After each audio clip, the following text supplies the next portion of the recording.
Matti, þið sigruðu á lokum 88-97. Hvernig meturðu þennan leik? Ég bara ógeðslega ánægður með seinni hálfleikinn.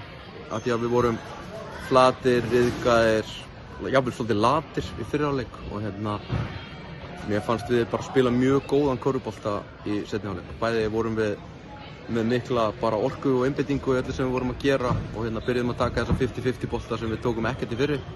Og svo fylgdu því bara mjög mikil gæði fannst mér þegar að leið inn í seinni hálfleikinn. Við settum fullt af skotum og opnuðum vörnina þeirra mjög vel. Ég sá að þau leitaði svolítið í gegnum Kíka þarna í þriðja leikluta og meðan þið voru að reyna að ná skotnýtingunni upp.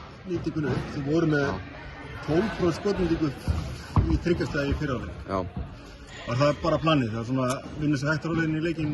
Já, ég meina, sko, þú veist, það er bara þannig að þegar skotmenn klikka á 4-5 röð eins og kannski Daniel Mortensen og kaninn okkar sem að skaut inn á 3 airbólum í fyrri hálfleik. Það gátu ekki keypt ykkur körfu? Nei, að það svona var alltaf að fara að jafnast aðeins út.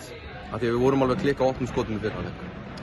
En jú, við erum að reyna að finna jafnvægi hvenær við förum inn í teig og hvenær við skjótum þristum. Og þegar að þristarnir detta ekki þá þurfum við svolítið að leita meira inn í teig og fara á körfuna. Hilmar var frábært að fara á körfuna þegar við náðum ekki að hitta þessum skotum. Já, Hilmar endaði leikinn alveg stórkostlega. Já, það var bara rosalega flottur í dag. Þú gerir einn nýjan leikmann í bikarliðinu. Já. Hvernig hann kom inn? Bara mjög flottur. Robby fékk í hnéð og það er svona svolítið ástæðan fyrir því að við vildum bæta við leikmann sem getur svolítið driplað boltanum og létt á dí.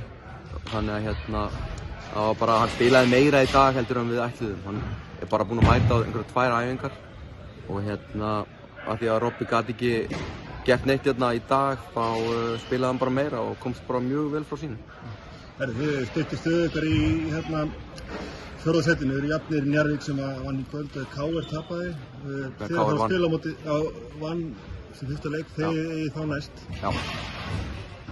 Hvað Bara, sko, nú eru Þórsararnir og KR-ingarnir og IR og einhver svona 3 lið þarna niðri í þeirri stöðu að þeir mæta inn í alla leiki með þvílíkt bara svona urgency að þurfa að ná í sig og sást í fyrri hálfleik að Þórsararnir voru miklu betur gíraðir heldur en við af því að þeir þurfa sálega á sigri að halda meðan við erum í 3., 4., 5. í einhverju svoleiðis komfortzóni eins og ég sagði strákarna í hálfleik og KR-leikurinn verður bara alveg eins.